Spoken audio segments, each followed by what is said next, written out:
Eto, nambato na naman ng bola etong si Desmond Bane dito nga sa naging laban ng Orlando Magic kontra nga dito sa New York Knicks. Grabe etong si Desmond Bane, parang ilang beses na to nang babato ng bola. At eto, nakakalungkot mga boss ang nangyari kay Franz Wagner, isang seryosong injury.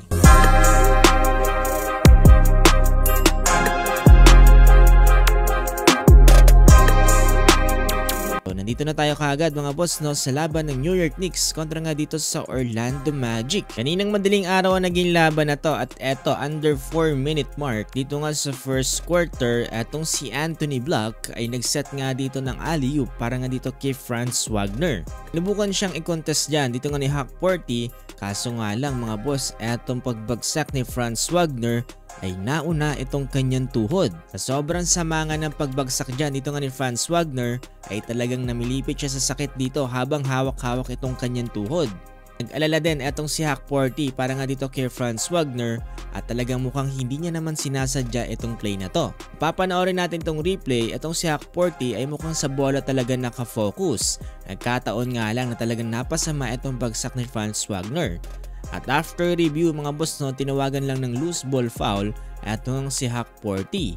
Pero ang bad news ay hindi na nga nakabalik ng laban etong si Franz Wagner at i-undergo pa siya sa MRI. Ang kita mga boss yung lungkot sa mukha dito nga ni Hawk Porty dito nga sa nangyari para kay Franz Wagner. Halos maiyak na nga rin talaga etong si Hawk Porty. Abot sa fourth quarter mga boss lamang na rin dito ang Knicks 91-80 with under 6 minutes remaining. Pero etong si Desmond Bane mga boss, inulit na naman ang pambabato ng bola with no reason. Ito kasi mga boss during sa play na to na kung saan etong si Mikal Bridges ay nagkaroon nga ng transition play sana para kay OG Anunoby. Kaso nga lang naging successful naman dyan ang paghabol ng Jalen Suggs, dahilan para mabitawan niya etong bola. Pero nakakatawa kasi mga boss etong si Desmond Bane ay bigla na lang binato itong bola kay OG Anunoby with no reason. Kung mapapansin nyo dito mga boss etong si Anthony Black ay ready na sanang tumakbo sa kabilang court. Pero nakakatawa kasi etong si Desmond Bane ay binato pa itong bola sa likod ni OG Anunoby. Gets naman sana mga boss kung gusto ni Desmond Bane na magkaroon sila ng reset play dito para sa kanila ulit yung bola. Pero kakaiba kasi yung pagbato niya ng bola mga boss may halong gigil. Kaya naman etong si OG Anunoby ay talagang nagalit din dito nga para kay Desmond Bane at tinulak na lang niya ito.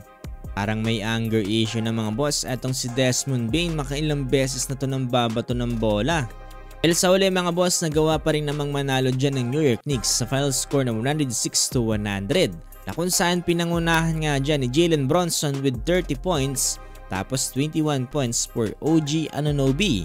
Para naman sa Orlando Magic, 17 points for Jalen Suggs. Grabe mga boss, ano masasabi nyo dito para kay Desmond Bane?